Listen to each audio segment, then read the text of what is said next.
তওবা করেছেন, চেষ্টা করছেন যে আর যেন না হয়, কিন্তু আবার শয়তান কাত করে ফেলে দিয়েছে, আবারও তওবা করে ফেলবেন এবং দুর্বল হবেন না। এখানে ইবলিস আপনাকে বলবে, তুই এতবার একই কাজ করে তওবা করছস আল্লাহর কাছে, আবার কোন মুখে তওবা করবি, থাক বাদ দে।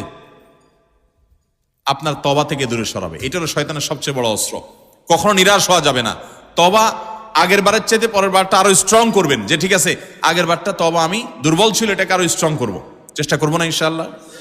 তাহলে তওবা বারবার করতে হবে, বারবার করতে হবে। ভেঙে গেলে আরো শক্ত হার্ডলি তওবা করতে হবে, নিজের প্রতি নিজে শাসন চালাতে হবে। এভাবে ইনশাআল্লাহ সামনে আগাইতে হবে। ভারতবর্ষের একজন কবি বলেছেন, আরে ইয়ে কুস্তি তো হয় অমর ভর কি, কবি ও দাবালে কবি তু দাবালে। ইবলিসের সাথে তোমার এই লড়াই তো সারা জীবনের। কখনো ইবলিস তোমাকে কাত করে ফেলে দিবে, তোমার দ্বারা গুনাহ করে ফেলবে, আবার কখনো চোখের পানি ফেলে কেঁদে কেটে আল্লাহর কাছে একান্তে। ভাইরা, কিছু নির্জন সময় কাটানো দরকার। আমাদের কোনো নির্জন সময় নাই। নির্জন সময় হলে ওই মোবাইলে আমরা ঢুকে পড়ি, মোবাইল টোবাইল